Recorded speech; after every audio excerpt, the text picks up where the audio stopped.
Weldon country. I'm a proud Aboriginal woman from Newcastle. I started the organisation in 2021 after a few horrific experiences of sexual assault myself. I was sexually assaulted 3 times in 2021 by 3 different perpetrators. The issues are still going on today, but what actually hurt most was my experiences with police. I will say that police with the rallies have been amazing, and this isn't effort for police because they have been really good. But I last year had 21 allegations of misconduct by police that I did a complaint to the police. Unfortunately, New South Wales police investigate police, and I've now decided to come out and make it clear, even though I've been silent for 8 months, that all 21 allegations were found not sustained because the police officer said it didn't happen. So, how that ties in, our third demand is a Believe Me campaign, so it's hashtag Believe and then capital ME. It's a campaign I started, and just coincidentally we've released it with these rallies. It's asking for mandatory victim blaming prevention training for frontline workers, first responders, and because of these rallies... Yeah, hey, this is the 27th of April, and it's the national protest against gender-based violence, I think it's called. And it's about 1:45 now, so it's only 15 minutes to go, but it's a reasonably good crowd here today. It's down in Belmore Park in Sydney next to Central Station, and they've got all these, everything's all roped off because of the asbestos issue. So you got all these kind of roped off little spots here where nothing seems to have happened. It looks more like it's leaves than asbestos, but I'm sure there's bits and pieces of asbestos in there. Anyway, so yeah, we'll see how it goes. I'm not sure who's running it, but it's been very well publicised by the media, so I'd say there'll be a lot of camera crews here, and yeah, it'll be a big turn up. It's funny how the SBS crew they have one big bouncer each for the cameraman and the reporter. And here's Malcolm's just there having an interview with them at the moment.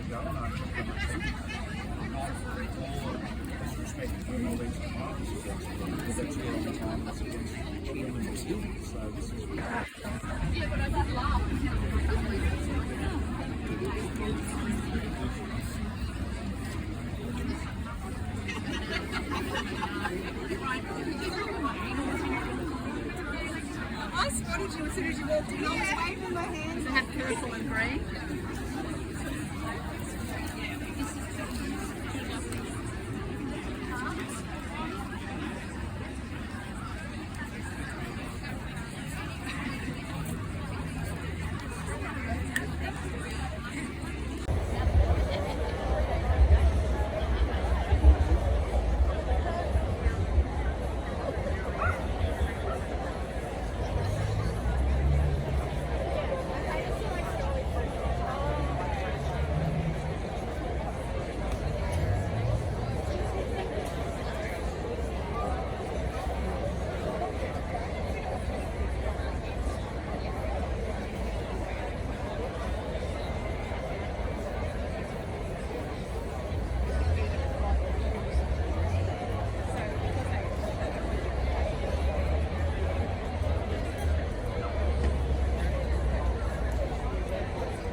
It's funny how there's every single MSN channel is here today to cover this one, but it's not always the way. So they're getting ready. I think what I've gained is that they're going to march to Hyde Park and then have the speeches there. Smash the patriarchy, the Greens. Smash the patriarchy. It's coming from the Greens. There's a lot of people here. There's nothing really happened. I've been here about half an hour. There's nothing kicked off as yet. People still writing their signs. I want to raise my daughter without fear. So we'll wait and see when the march goes, when it starts, and we'll follow that along.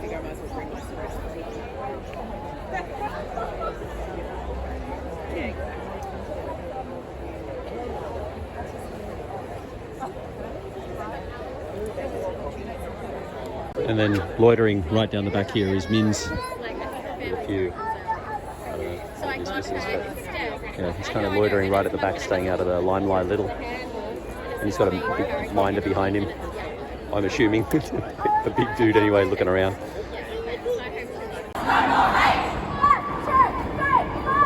won't take it anymore. 5, 6, 7, 8. No more violence, no more hate. 1, 2, 3, 4. We won't take it anymore. 5, 6, 7, 8. No more violence, no more hate. 1, 2, 3, 4. We won't take it anymore. No more violence, no more hate. 1, 2, 3, 4. We won't take it anymore. No more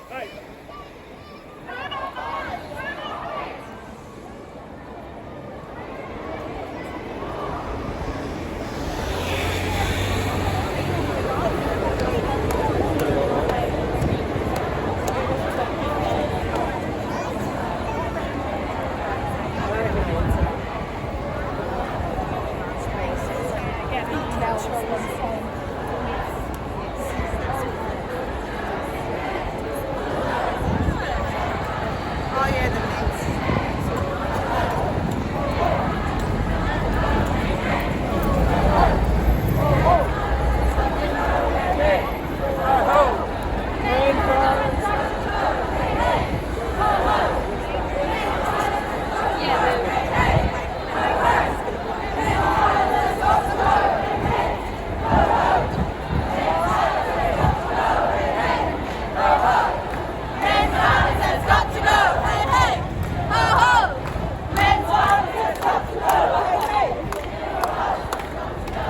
We won't take it anymore. 5, 6, 7, 8. No more violence, no more hate. We won't take it anymore.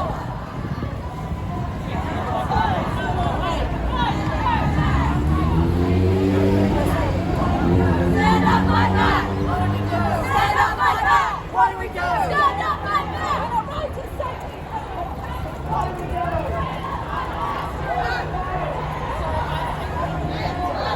Like she doesn't want her baby. Men's violence has to go. Men's violence has to go.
We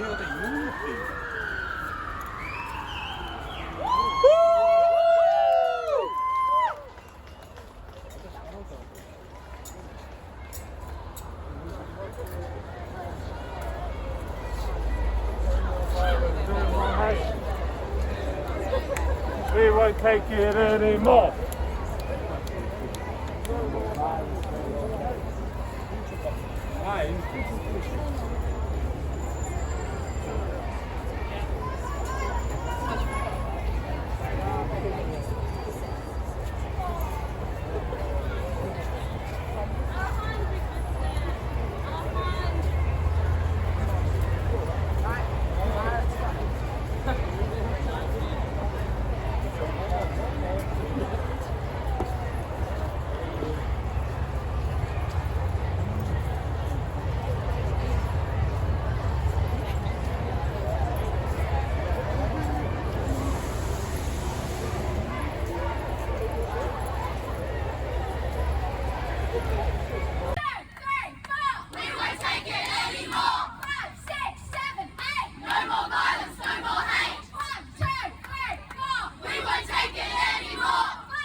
Hello, thank you all for coming here today. First, before we get started, just a few things.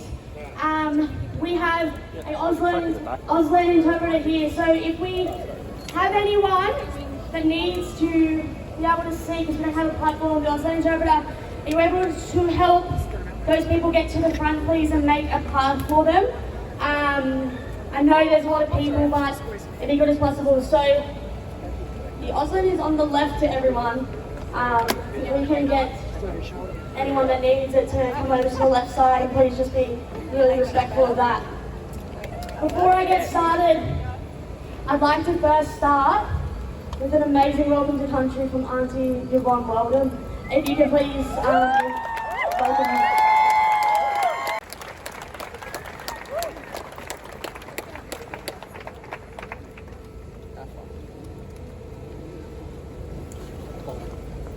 Sisters and brothers, all genders and identities. My name is Yvonne Weldon and I am a Wiradjuri woman from Cowra, here in New South Wales. From the waters of the Clare, later became known as the Lachlan, and of the Murrumbidgee Rivers. I am a representative of the Metropolitan Local Aboriginal Land Council, who are the culture authority under the Aboriginal Land Rights Act for the land we are on. I would like to pay my respects to all elders, past and present, to all First Nations, to you, and the ancestors of the lands that you've travelled from. The boundaries of our traditional owners are embedded into our Earth's natural landscapes. The boundaries of the Eora are the Hawkes River in the north, the Nepean in the west, and the Georges River in the south. On behalf of the Metropolitan Local Aboriginal Land Council, the elders and the members, I welcome everyone to the lands of the Gadigal. I acknowledge the Gadigal people whose spirits and ancestors will always remain with this land, our Mother Earth. As we're joined here today, let us all honour the lives we have all lost, those that we need to help and we need to save. Every one of you being here, you all have an important part in so many people's lives. Please continue to make positive change. We need to eliminate violence against women and our families in all its forms.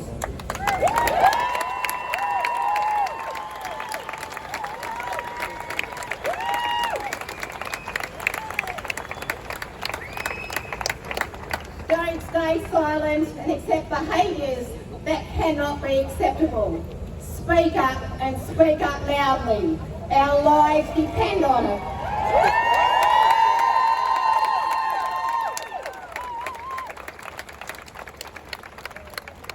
Together we can make a difference. So let us all draw upon my people's spirits as we continue on our journey. May my people's spirits walk with you and guide you as we continue to save the lives that we continue to lead and lose. May my people's spirits always guide you and be guided by each and every one of us. This always was, always will be Aboriginal land. Hello, thank you again for being here.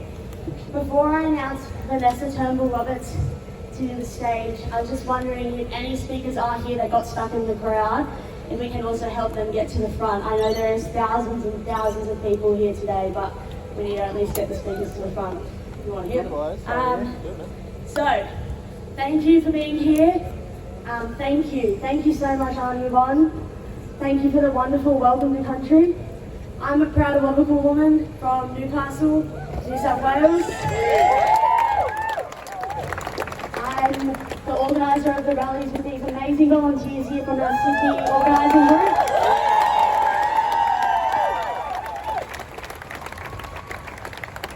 And I'll tell you a little bit more about myself and our organisation in just a little bit. But firstly, I want to welcome Vanessa Turnbull-Roberts.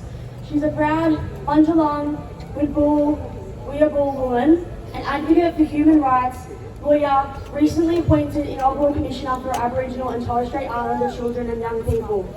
She is a survivor of family policing, also known as out-of-home care or the foster care system. Stolen at 10.5 years old, Vanessa has devoted her life to empowering Indigenous self-determination and fighting for justice for First Nations people and children in Australia and worldwide. Please welcome Vanessa to the stage.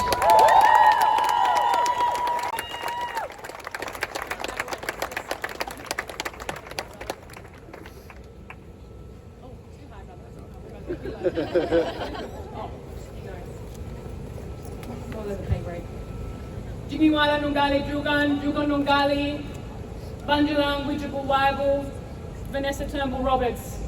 I'm a proud Bunjalung Widjabul Waibu woman. I stand here on this country, like I'm sure many of you are here today, as a visitor.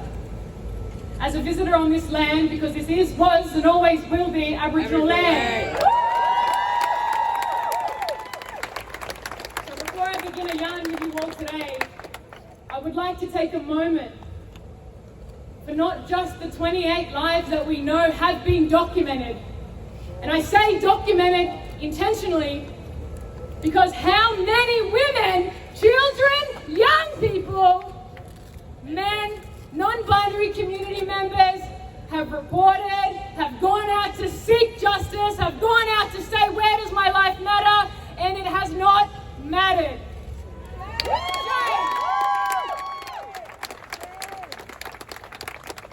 I'd like to take a moment to share with you all that violence against women, children, young people isn't just this this new ideology that's come to the air and surface. I stood here 4.5, 5 years ago, I apologize, at the town hall, next to incredible people like Jess Hill, listen to people like listen, and I constantly see the way women and children and young people are not taken seriously. But I want to share with you all that it didn't just start 4 or 5 years ago, the movement. No. This started the very first moment that colonization came and invaded. The violence started then.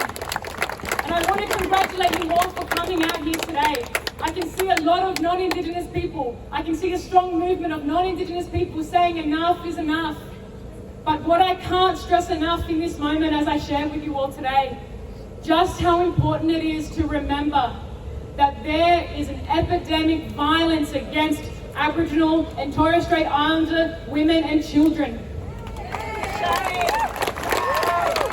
I would like to take a moment, if we can, to just acknowledge and reflect with me, if you all can, to just walk on this journey. As Australians, to come together and think for a moment what those first moments of invasion meant for our women and children. My great-grandmother, May Brown from Kabawee Mission, was a slave on her own lands. A slave. They used a lovely word called domestic servant. And we all know that language used in court, right? Yeah. In processes, in different jurisdictions. She was a slave. So I would like to take a moment to acknowledge those very first moments where violence began. And in that reflection that we all sit in silence, I would like to take a moment to honour the recent lives that we are losing. The lives we don't know about, and the lives right now being impacted by this. So if we can all just have a moment of silence, I'd really appreciate that. Thank you.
Thank you all so much. So, I was privileged enough to start the march, like many of us here, from Belmore Park. Now, during that march, I saw a lot of children and young people. I saw young girls, young boys. I saw older men, older women, non-binary communities, the queer community, black trans community here on that march. That represents the power in numbers of all the different diversities and spaces that we come from. I'd just like to take a moment that if there are any children or young people out there that are with their families and parents, especially the men that showed up today, thank you. Thank you.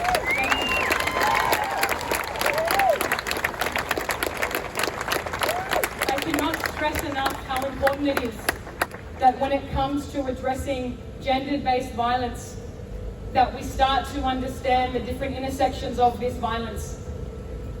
5 years ago when we marched at Town Hall and we listened to the incredible speakers and the movement that took place, there was a strong focus on attitude changes. But I'm sorry, and I don't know if you can agree with me, but I'm sick of attitude changes. I want to see action on the ground. Yeah! I don't want to see leaders who are in positions of leadership just say a blanket statement, we're going to give $5 billion to this to dedicate into how we change attitudes. No, that's not where we're at anymore. We are in 2024 and we need to see a call to action and a demand where Aboriginal community controlled spaces and organisations that have the skill set and the expertise to address this issue.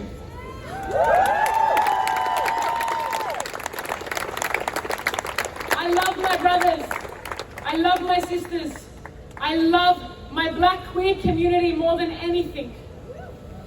But what breaks my heart is when I see a consistent discourse, both in media, social media, TV, and leadership of the cop-out statements, attitude, attitude, attitude, attitude. Action, action, action, now! As mentioned earlier, I'm the Commissioner for Aboriginal and Torres Strait Islander Children and Young People. I'm based in the ACT. I work with families and communities, but more importantly, I represent the rights and interests of Aboriginal and Torres Strait Islander children and young people.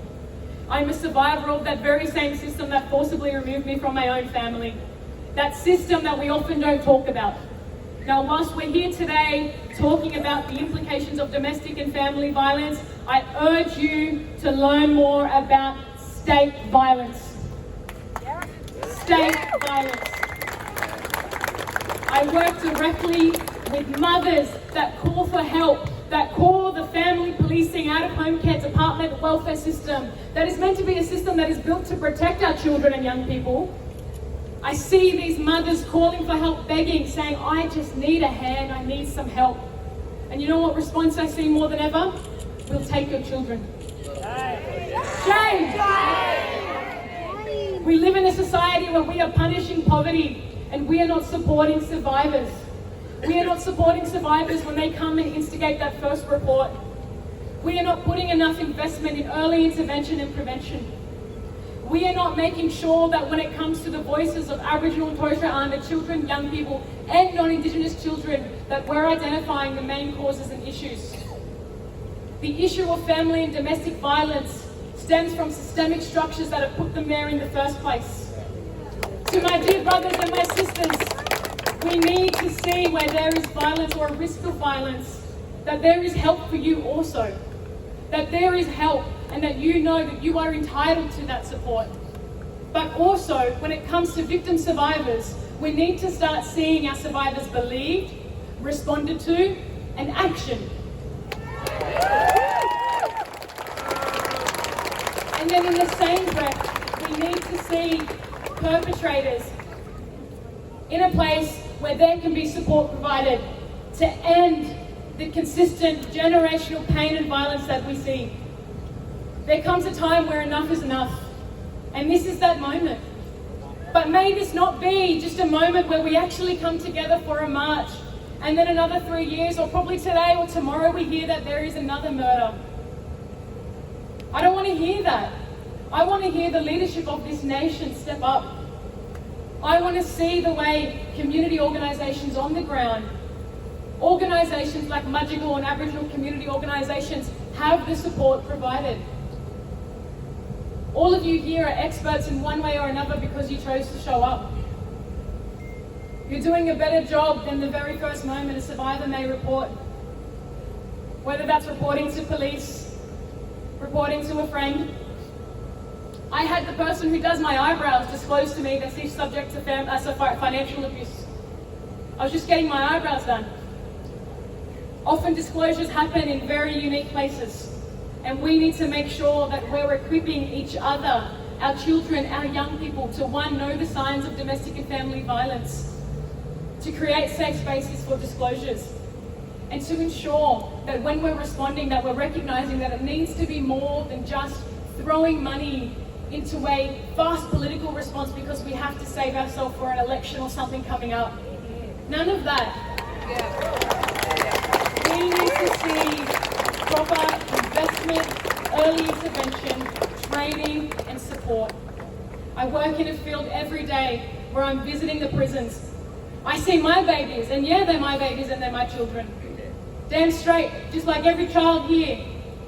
You're part of our kin and you're part of our systems.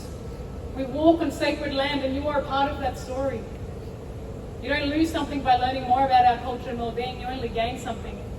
And I tell you what, if we took a moment to speak to our healers, our First Nations people who have been, since the first sunrise, providing that space to so many people, then we heal as a whole nation, Indigenous and non-Indigenous people, because my people have a lot of solutions to give, but unfortunately we are often met with silence.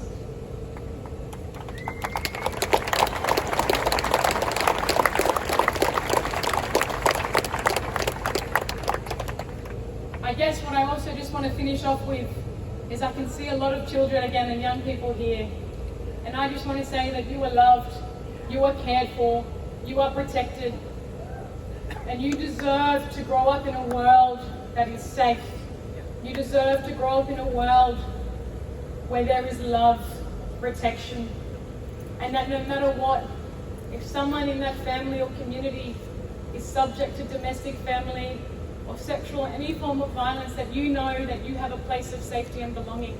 And I'll stand here as a survivor myself of family policing, and I will say that love doesn't come from state systems or up here where we see the money and the talking. It doesn't happen up here.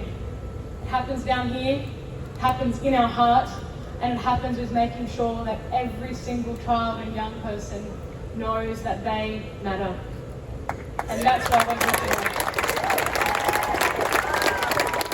I walk into prison every week in my job. I see 14-year-olds, 15-year-olds identifying young men, and I see the way that the system has automatically deemed them a perpetrator for their future. They've automatically assumed that their future is that they're going to be a violent, aggressive Aboriginal young boy, or I should say Aboriginal older man. But what I will say is that system failed them in the very first place that positioned them into where they are. That child is not the stereotype. I don't believe that child is a stereotype that the system projects on them. I believe every child has the opportunity to flourish. I believe our women need to be supported. I believe when it comes to our parents and family and community reaching out for help, that we demand and we act with that better world that we want to see and we help. We create so many difficulties with our world, with Australia. We create all these different systems that create even more barriers to resource support, to reporting. But when do we actually just take a moment to stop, sit back and say, actually, how can I help? What do you need? And by the way, I'm not going to put a whole heap of red tape here. Simple thing, how can I help? How can I help? Not how can I punish you further by taking the children? Not how can I subject you to prison because you were trying to save yourself and your child from being murdered in a domestic and family violence, sexual violence circumstance? I don't want to see that anymore. But I beg everybody here today, please let this not be a moment. Please let it be a movement and a revolution that involves First Nations people, because we are disproportionately impacted on every single scale. And I tell you what, if we start taking the murdered and missing Aboriginal and Torres Strait Islander women and children and families seriously, we will see a ripple effect as a whole nation.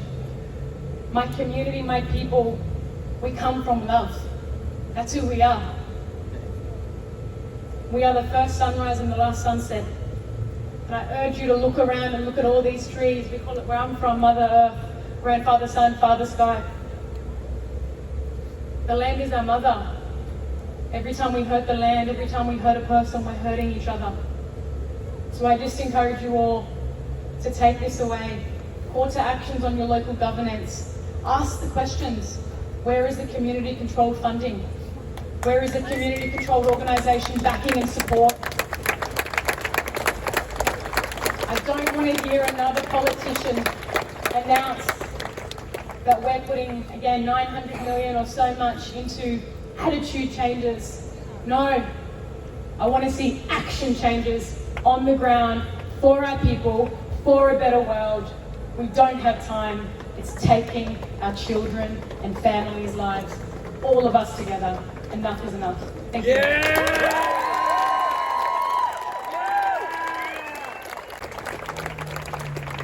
Thank you so much, Vanessa. Our next speaker is Jana Fayyad. Jana Fayyad is a proud Palestinian woman, an activist from Arabia, Jana in the West Bank. She's an organiser in Palestine, Justice Movement Sydney, and Palestine Action Group. Jana grew up inspired by the accomplishments of Arab women that broke glass ceilings with their leadership and groundbreaking intellectual thought, specifically in areas of women empowerment and tearing down patriarchal social constructs. If you can help me welcome Jana.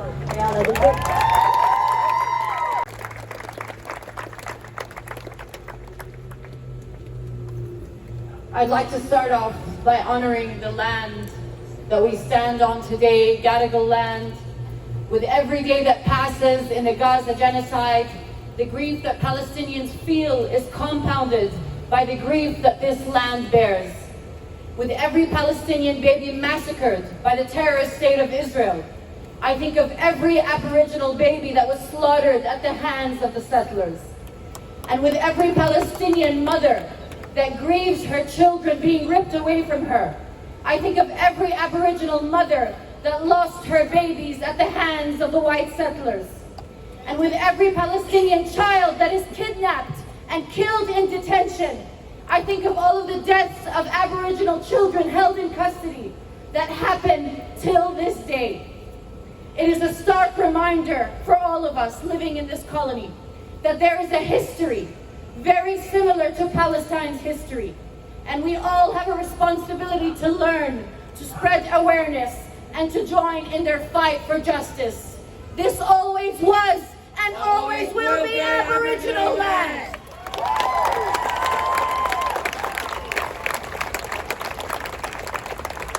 My name is Jana Fayyad. I'm a proud Palestinian woman from Arabe, Jenin, a village in Palestine. I'm honored to be joining this rally. I'm honored to be standing next to these incredible speakers with such powerful stories. I grew up inspired in history lessons of the suffragettes and drew strength from the stories of the first wave of feminism and of the second wave of feminism. And as I entered my adulthood, the fire inside of me raged as I joined what I thought at the time was the earth-shattering Me Too movement. The feminist that was nurtured inside of me relished at the continuous revolution of women throughout history. But over the last 10 years, I myself experienced my own revolution. The heartbreaking realization that as a woman of color, as a Palestinian woman, my narrative, the suffering of Palestinian women at the hands of Israel, was excluded from mainstream feminism. And everything that I grew up learning about feminism quickly changed to my understanding of the systemic racism in all social constructs, including Western feminism. Today, we enter the 203rd day since the terrorist state of Israel began waging a genocide on Gaza, massacring 40,000 Palestinians, 72% of whom are women and children. For 6.5 months, Palestinians have been experiencing one of the worst genocides in modern history. Unfortunately, I do not have enough time to tell you the atrocities that the Israeli occupation have been committing. But we are in the age of information, and everyone has an obligation to read and learn about the occupation and genocide in Palestine.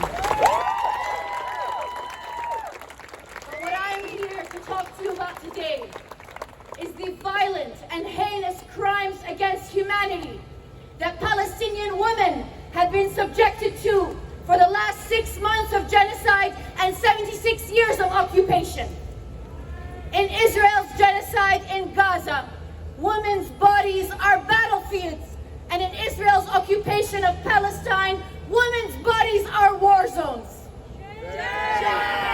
A recent UN report, United Nations report, confirmed that Palestinian women and girls in Gaza have endured violent sexual assaults by the Israeli occupation forces. These assaults, including rape, have been going on for decades. Sexual violence has long been a tactic employed by the Israeli occupation forces. It occurs at checkpoints, it occurs during house raids, it even occurs in detention facilities. In a highly publicized case in 2018 at Kalandia checkpoint, 2 soldiers subjected Palestinian women to strip searches and sexual assault. These atrocities also occur during detainee visits, during court hearings and interrogations, where women face threats and actual acts of rape by both male and female interrogators. And all of this is documented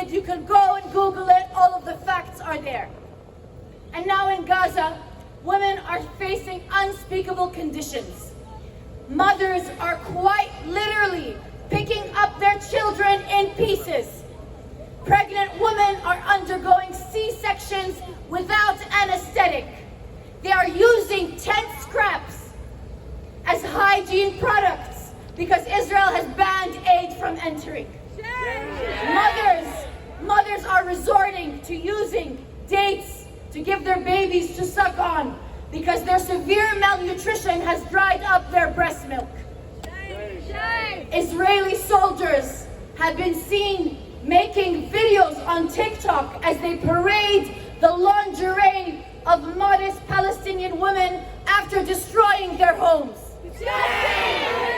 And all of this is compounded by the sexual humiliation and violence that they have been experiencing by Israeli soldiers.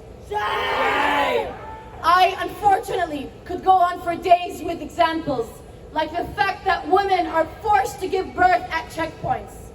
But as time is limited, I urge you all to read about the gendered impact of the occupation violence in Palestine. It is not something you'll read about in the news. It is not something you'll hear Western feminists talk about, as women of color are marginalized both in the media and in activist spaces. So as we pass this last International Women's Day, I will say this: the silence of Western feminists has been deafening. The silence on 10,000 Palestinian women slaughtered by Israel, the silence has been deafening. The silence of 15,000 children massacred in a period of 200 days, the silence has been deafening. And so I ask those feminists, those so-called propellers of women's rights to safety and dignity, where is your feminism? I don't see it. Where are your voices? Or are you only progressive until Palestine? If you do not care about Palestinian women, if you do not care about Palestinian women, if you do not care about a European secular colonial state that oppresses women of color, then you do not care about women's rights.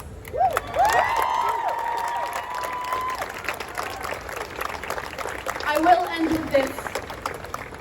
Western feminism's silence on Gaza has laid bare its moral bankruptcy. And so I hope this is a wake-up call to everyone listening. It is a feminist responsibility to expose the crimes against humanity that Palestinian women have been facing for 76 years. And it is a feminist responsibility to call for an immediate ceasefire in Gaza. To all my survivors here who have experienced physical, emotional, and sexual violence, I am sorry. I am sorry that you are robbed of your right to safety. I am sorry that the world failed you. I hope you think of Palestinian women, and I hope you use your platform to spread awareness on these notoriously ignored crimes against humanity that Palestinian women face. May Sadaw, a Palestinian artist and singer, wrote a song which is one of my favorites, and it's titled Rise Up. And it goes like this. Umi, إجا وقتك تثوري. Rise up, rise up. Now is the time for you to find the revolution inside of you. Palestinians' rights are women's rights. Thank you all so much.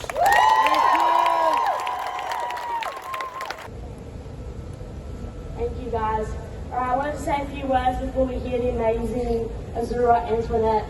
So my name's Sarah Williams. I organise these rallies, as I said earlier, with our team at What We're Wearing and a few amazing women and just people in the communities. And if What We're Wearing is a new term to you, we're a not-for-profit organisation fighting to end sexual violence. I started the organisation in 2021 after a few horrific experiences of sexual assault myself. I was sexually assaulted 3 times in 2021 by 3 different perpetrators. The issues are still going on today, but what actually hurt most was my experiences with police. I will say that police with the rallies have been amazing, and this isn't effort for police because they have been really good. But I last year had 21 allegations of misconduct by police that I did a complaint to the police. Unfortunately, New South Wales police investigate police, and I've now decided to come out and make it clear, even though I've been silent for 8 months, that all 21 allegations were found not sustained because the police officer said it didn't happen. So, how that ties in, our third demand is a Believe Me campaign, so it's hashtag Believe and then capital ME. It's a campaign I started, and just coincidentally we've released it with these rallies. It's asking for mandatory victim blaming prevention training for frontline workers, first responders, and because of these rallies,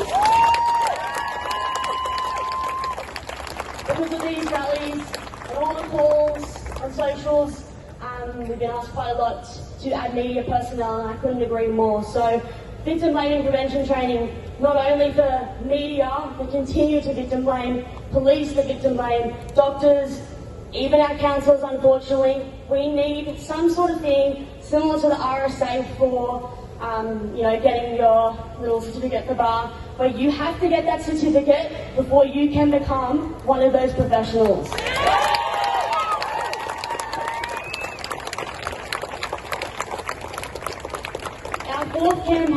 Our fourth national demand is one we always hear, and that's funding domestic, sexual and family violence services, specifically women's refuges and behaviour change programs and preventative workshops and organisations that do preventative change. I always, whenever I do rallies, which are usually in Newcastle, my hometown, I always collect donations and I'm always doing stuff for other organisations.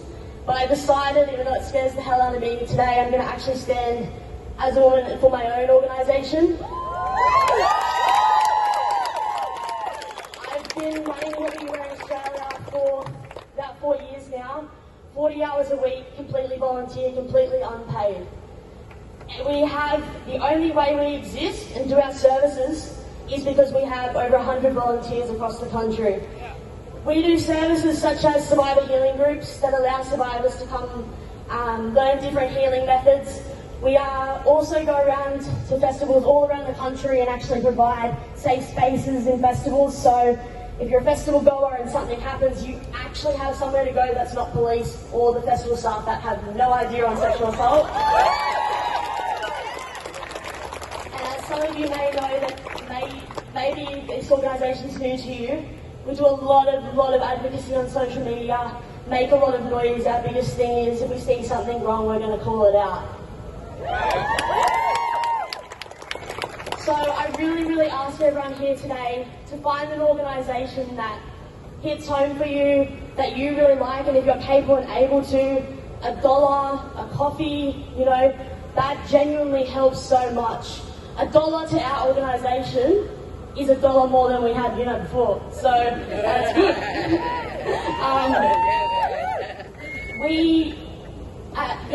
My biggest fear is that one day we'll have to stop our services because we don't have volunteers who can do free labour. And as we know, and all advocates that are standing here, this advocacy work is really taxing and really tiring. 4 years in, it is so draining and so taxing, and that's what it is. So I'm begging the government to actually do something about it.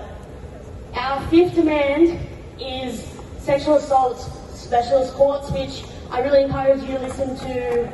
I really encourage you to listen to our Canberra live stream tomorrow. There's a few experts in that area, it's not my area, that will speak on to that demand. And also alternative reporting options. So there's other ways that you can report that's not just the police. I think that's a really awesome one too.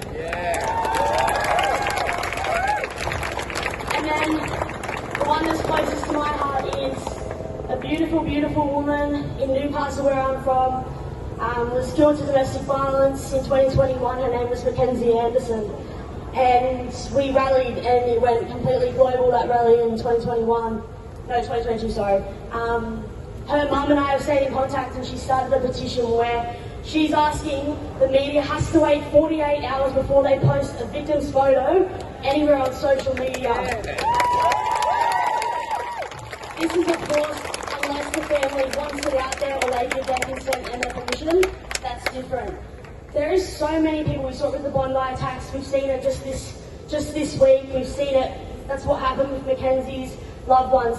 They got their phone up, doing their day-to-day life. They went on Instagram, and their daughter, their best friend, their family member, just popped up on Instagram as, unfortunately, had been murdered, which I think is an absolute disgrace. So I'm going to tie up my little segment here now, but I wanted to say, if anyone wants to sit down, feel free to sit, because I know if I was out there, I'd want to sit. We've got around 4 to 5 more speakers. One's doing slam poetry, we've got another poem, we're going to hear some amazing people. But what we're ending off today with is we've got 32 flowers here. I'm actually not really good with flowers, so I don't know what they are. Gerbers, guys. And we're going to lay them at the front here, all 32, for the 32 women we've lost this year. If that number's confusing to you, because I've been asked probably a million times today, 27 women have been lost to domestic violence or intimate partner violence. The remaining 5 come from the unfortunate Bondi attacks. And I want to pay my absolute respect to the families that have really taken their time to come here today, that have trusted myself, our organisation, and wonderful women with their pain and their suffering to make noise and make change within the government. So I really encourage, stay for that, because it's going to be really, really special. There's nothing better to do, guys. But now I would like to introduce Azura Antoinette. Let me get my phone because I'm speaking. She deserves the best intro possible. And we're so lucky to have her. I know she lives at the airport, as she told me. She's also flying to speak to at a Melbourne rally tomorrow, which is absolutely amazing. So Azura is a commissioned poet, actress, TED speaker, 2 times Grammy TM considered recording artist, entrepreneur and DEI thought leader and corporate advisor. Named the Maya Angelou of the millennial generation in the Forbes Most Powerful Women in the World issue. Discovered in 2010 by Oprah Winfrey, Azura has written and shared a stage with best-selling author Elizabeth Gilbert and opened for Lady Gaga. She is also a 13-year survivor of multiple sclerosis and has a strong passion for patient advocacy and living well with MS. Please welcome her for me.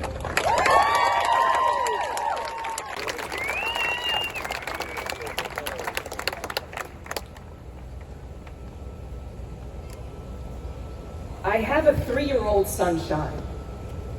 His name is Louis Mac, and we call him Mac for short, and he is my absolute best friend. He has 4 sisters, 1 brother, and at 3 years old, he gets frustrated when he feels unheard, and sometimes when that happens, he yells. He shouts, he throws tantrums and objects, and in the moments when he's truly lost his mind, he hits. Sometimes his sisters, the nanny, me, his mom, his sweetheart nanny. I tell him with love and sternly, in this house and in your life, son, we do not put our hands on women. I tell him, son, we don't scream at ladies. I tell him, son, for the rest of your life, it will be your word versus her truth. It will be your hands against her, I changed my mind, your voice against her scream, and your innate confidence versus her overwhelming qualifications, yet even larger insecurities. I tell him, son, my sweet blonde sunshine, let me teach you this right now so that you have it etched in your body, in your mind, and in your heart and soul. In this house, son. Outside of this house, son. In this world, we do not hit ladies. Son, when your sisters say no, we listen. Son, when your mother calls you, you come readily and with earnest. Son, it's critical. That in every single moment that I have where I can still manage to pick you up and tell you how proud I am of you, to tell you how charming you are, how smart and kind that you are, that you understand that there will be no land where you may hide behind inadequacy statements because we have showered you with praise. We tell you every single day just what a promise you are. I am angry, son. I am heartbroken, livid, and triggered, because I have seen it and this far too many times. The boys and men that came before you, always lashing out, taking things that don't belong to them, being mothers or sisters or aunts or girlfriends, wives, assistants, interns, officers of the law, strangers that just didn't happen to find them charming, or refused wanton advances, or dare I say, never even met. The assailants that would steal their breaths and their life. So son, you may never become enraged and discouraged, just enough to justify the actions of a cruel, inhumane God. You may not cause calamity, chaos, and terror. Your mother and I will never stand in your defense to defend unwarranted bloodshed, followed by empty echoes of the narrative that boys will be boys because they turn into very, very malicious men. Not in this house, my son. We will never accept any notion that suggests bullying can justify implicit slaughter. We condemn tone-deaf cries from assailed parents pleading for forgiveness and feigned grace that is undeserved. We rebuke the retort that he was an underdog, that he was unwell, that he was unloved and mentally unstable. Son, to accept this would be a narrative that says that we are complicit. I tell you that your sisters deserve better than this. Your mother, your aunts, your future friends, strangers, clients, co-workers, doctors, officers, and any woman that you are so fortunate enough to share even a millimeter of space with. They deserve better than an excuse. So to all the boys, to all the men, to all the humans that need to be reminded, you may not blame your lack. You may not make a villain of your emotional immaturity. You may not stake a claim on what you find based on an interpretation of the fashion of a woman, because this will never be about what she or I was wearing. She said, I said, they have all said no. And to the false powers that remain, let this serve as both a warning and a witness to the pain that you inflict, allow, permit, bless, and encourage. This is not the way forward, because there is not a way to bring back what is lost, to return these fallen women to their homes, to their babies, to their bodies, to their memories. There is no going back. And let me plainly state, we have no business being here today, in this present, taking our free time to be at a rally where we're assembling on fear, adrenaline, terror, and the hope of a future that has equity and safety, even though year after year, and body after body, and rape after rape, you show us that there is still something to be investigated. I am asking powers that be, what say you? How many slain will be enough of a sacrifice? And when will the day arrive that I don't have to explain to my sons why I demand that their sisters always text me and their mom that they made it home safe? At what cost? Just what is to be done about this phallic fallacy of the masculine misunderstanding of being misunderstood? Son, fathers, brothers, will you join me then? Will you tell your sons these things? And if not from me, tell them for your mother that spared you the true account of what being a woman in this world is actually about. And if you won't do it for your mother, do it for your wife, who is yet to be able to remotely hold her head up in a meeting, stand alone in an elevator space, or walk after the sun sets on her own. And if not for your wife, then tell them for your daughters, tell them for your sisters, tell them for the girl or the woman who makes you break out in a cold sweat at just the sight of just how gorgeous she is.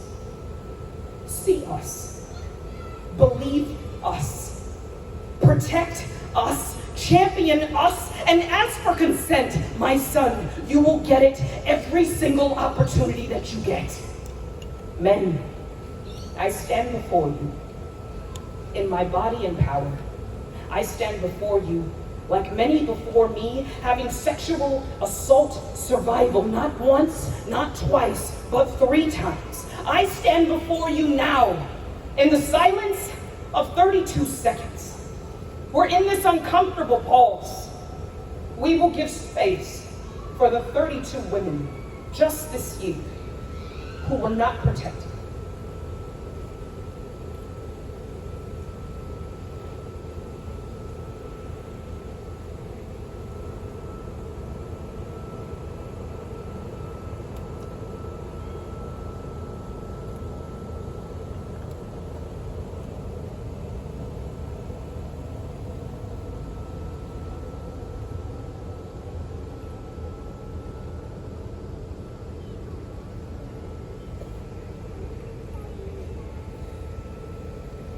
Son, humans here today, watching and listening from wherever they may lay, we do stand together, to walk together, to take up space, to grieve, to demand movement. And I'm only one, and I can only vow to do everything that I can, and to tell my sons the same thing each and every single day, that in our house and in this world, we say thank you, we say please, and that under no circumstances do we ever put our hands on ladies not in this house, or the dimly lit corridor, or the nightclub, or the neighborhood pub, or the mosque, the church, the outdoor festival, the Supreme Court, the boardroom, the Uni Hall, the Bondi Westfield Mall, the Middle East, the Upper West, the Deep South, Sandy Hook, Columbine, the Congo, Sudan, and the borders of colonized and stolen lands. And the places where the victims have been denied a face. Son, we don't put our hands on ladies. Not ever in this house. Not ever in any place. Thank you.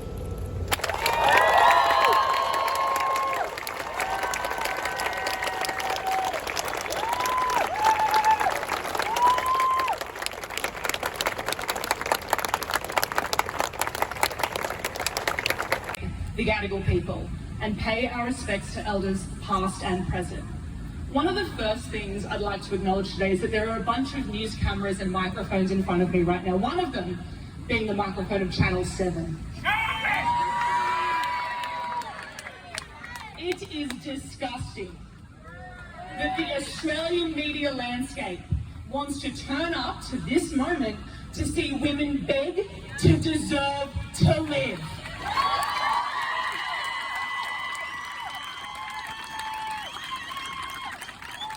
A network that has been funding the lifestyle of a rapist in this country. And they will sit here and put microphones in the faces of survivors and say, give me your trauma, I want it now. In this country, we don't have murdered women in our media landscape. We have dating act death. We have star footy player charged. We do not have the reality of men killing women. We have women who died.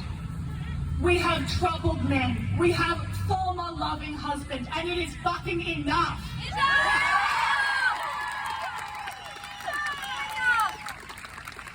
Earlier today, I looked out into the crowd and I saw the Premier of New South Wales, Chris Minns.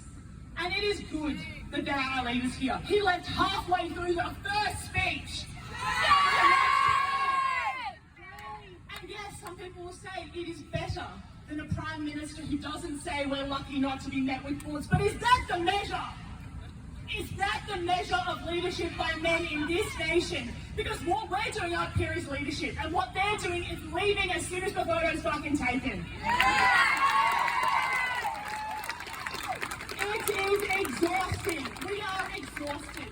I want to thank the men who are here today, because it's not popular. So far this year, allegedly by men known to them. The Prime Minister, Anthony Albanese, marched in Canberra, where he described violence against women as a national crisis. Elsewhere, thousands marched through Melbourne from the State Library to Federation Square in the CBD. In Brisbane, people gathered in King George's Park, and there were similar scenes in Perth's CBD. While in New South Wales, regional towns also got involved with marches in Orange and Coffs Harbour. Prime Minister Anthony Albanese has vowed to take action on violence against women as he joined thousands of demonstrators in a rally outside Parliament House. Tom Crowley has the details from Canberra. Well, the presence of the Prime Minister at this rally was always going to mark it out as different from the others happening across the country today, and in the end that is what happened. It all culminated up here out the front of Parliament House with quite an emotional series of speeches and a focus that ultimately turned on the Prime Minister. In the Prime Minister's words, he came to listen rather than to speak. He was under the impression that event organisers hadn't wanted him to speak, but when one of the speakers turned the focus on him and asked whether he would commit to a series of policies, he did get up and take the microphone and address the crowd gathered here. I know, and that's why I'm here. That's why I'm here. I know that we all must do better, but I know this as well, that I've got to be honest. It's not just government's problem, it's a problem of our entire society. And this is a national crisis. It was an emotional speech and it was an emotional audience. It was clear that there were a lot of different views in the audience. Some heckled the Prime Minister, suggesting the government wasn't doing enough. Others applauded him when he listed the things that the government was doing. In particular, there was a focus on the question of whether a national emergency declaration should be issued. That's a declaration that carries specific legal powers. The Prime Minister's answer was that's something that's normally reserved for natural disasters, for short-term crises. This is something ongoing. He did commit that National Cabinet on Wednesday would meet to discuss domestic violence, sexual violence and a number of other issues at the top of its agenda. So we'll expect to hear more from governments later in the week. In the meantime, the emotion in the audience, there were a lot of people visibly moved and people, some angry, some happy with what the Prime Minister was saying, but clearly a sign that the crowd was united by a desire for change. And Herlin Call reports from the rallies in Perth. Hundreds of people have turned up to Forest Chase in Perth City, where they've turned up to stand in solidarity with the women who have recently lost their lives in gender-based violence. And there's more trickling in here. There's mostly women, but of course families, young, old, men, women, children, all here today, calling for the government to declare the issue as a national emergency. Now, this rally comes after a spate of recent incidents where women have unfortunately died, allegedly at the hands of men. Now, the events have fueled anger right across the nation, where 25 women have died so far this year due to gender-based violence, and that sparked rallies nationally. I spoke to one of the event organisers here earlier this afternoon. Here's what she had to say. So we have 5 demands. I won't list them all, but we have the main one is we need severe bail reform. A lot of these perpetrators are getting out on bail and then murdering their victims. Another one is that we are calling for a crisis, a national emergency to be called, so that our organisations have the funding to actually support men's rehabilitation, men's education and consent education across the state. Now, we also heard from Green Senator Dorinda Cox and prominent social justice advocate Megan Cracker speaking here today. I also saw Labor MP Anne Ali in the crowd, as well as Assistant Minister to the Prime Minister Patrick Gorman. They're here today, of course, to raise awareness to the issue and call for more to be done. A man has appeared in a Perth court